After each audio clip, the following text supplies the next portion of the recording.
안녕하세요. 법률사무소 윤쌤의 허윤규 변호사입니다. 오늘은 그 상속소송에서 가장 중요한 증여의 입증, 그 중에서도 이제 부동산 증여를 어떻게 입증하느냐에 대해서 좀 자세히 설명드리도록 하겠습니다. 상속소송 크게 이제 뭐 몇 가지가 있는데 그 중에 이제 가장 주류를 이루는 게 상속재산 분할 심판과 유류분 소송이 있습니다. 상속재산 분할 심판은 망인이 남긴 재산을 상속인 간 어떻게 나눌 것인가에 대한 소송이고요. 가정법원 관할로서 비송 사건이고 대립 구조가 아닌 편면적 구조이기 때문에 직권탐지주의, 직권조사주의, 당사자의 주장을 기다리지 않고 법원이 후견적 입장에서 조정하는 그런 재판이라고 보시면 되고요. 유류분 소송은 어떤 특정 상속인에 대한 증여나 유증으로 인해서 유류분을 침해당한 그 상속인이 그 수증자나 증여받은 자나 그 유증받은 자를 상대로 제기하는 민사소송입니다. 두 소송에서 증여, 즉 특별수익을 입증해야 청구하는 측에서 많은 재산을 가져갈 수 있기 때문에 이 증여 입장이 이제 가장 중요한 것이고요.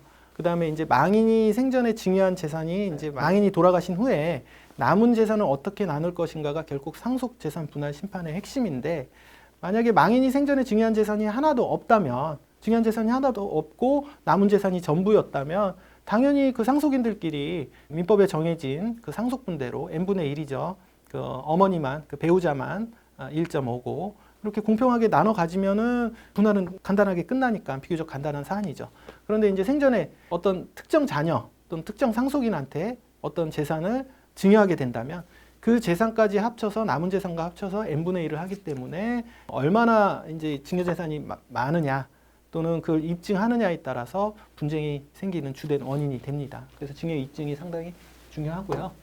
그렇다면 부동산 증여는 어떻게 입증하느냐? 기본은 이제 등기부겠죠. 부동산이 증여되면은 보통 이제 소유권 이전 등기가 되고 등기부에 등기 원인이 기재가 되게 되는데, 등기부는 이제 보신 분들도 있으시고 흔히 보시겠지만 여기를 잘 보시면은 이 등기 원인이 있습니다. 이 등기 원인에 소유권 이전은 이제 된 것이고요. 소유권 이전 된 것이고, 여기 증여라고 딱 나와 있으면은 요거는 뭐 빼도 박도 못하고 증여 입증이라고 할 것도 없죠. 그냥 확정적으로 증여죠. 이렇게 돼 있으면 증여 입증하는 게 어렵지가 않은데요.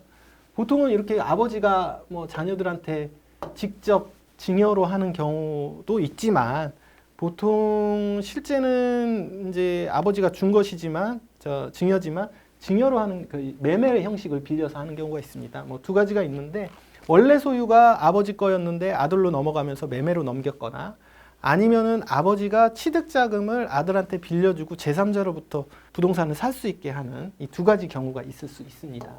뭐 오히려 실무례에서는 앞에 봤던 증여보다는 이런 경우를 대부분 접하게 됩니다. 이제 상담하러 오셔서 뭐 생전에 아버지가 부동산을 많이 증여하셨다라고 했는데 실제로는 알고 보니까 전 사례가 아니라 이런 사례들이 대부분이었고, 이거는 어쨌든 이 등기부에 대해서는 등기의 추정력이 있기 때문에 이거는 매매로 넘어간 것이지 증여로 넘어간 것이 아닙니다. 그래서 이거가 실질적으로 증여라는 점은 그걸 주장하는 측에서 입증을 해야 되는데 상당히 어려운 부분이 있죠.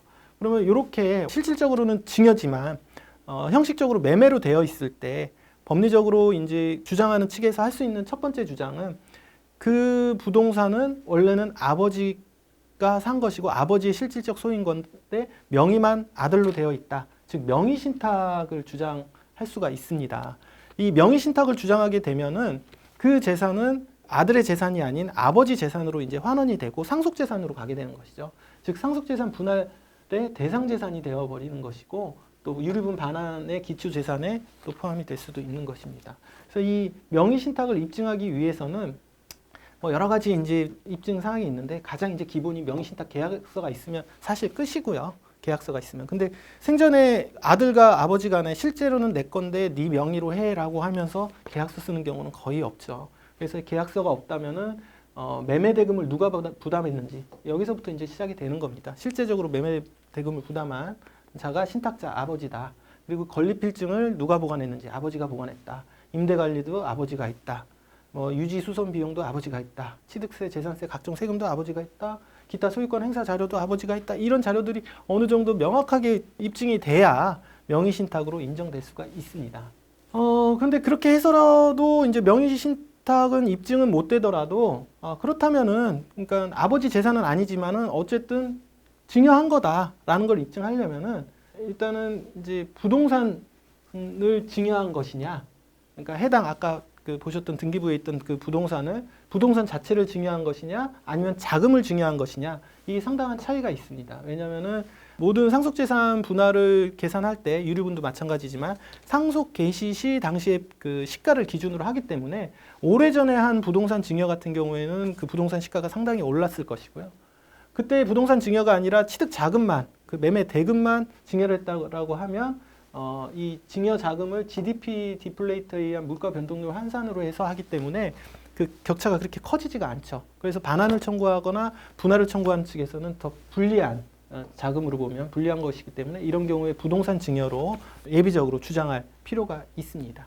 그래서 가장 중요한 건 취득 자금의 입증이 제일 중요하고 계좌 분석이 필요하다. 여기에서 모든 게 시작돼서 자금을 아버님이 했다라는 것부터 하면은 일단 취득자금 증여는 입증이 될 테지만 그것만으로 부동산 자체를 증여했다라고 인정되기는 어렵다라는 것까지 좀 이해하시면 될 것 같습니다. 종합하자면은 상속인들 간의 갈등이 생겨서 상속소송을 하게 되면 결국 그 다른 상속인에게 증여된 금액을 찾아내는 것이 본인의 상속분을 늘리는 것이기 때문에 증여의 입증이 상속소송의 핵심이다. 그리고 부동산 등기 원인이 증여가 아닌 경우에는 명의신탁 주장 또 부동산 증여 주장을 할 수 있지만 그 주장의 시점은 결국 취득자금을 적어도 피상속인이 부담했다는 점부터 인정이 돼야 모든 주장을 시작할 수 있다는 점, 그 점 좀 이해하시면 될 것 같습니다.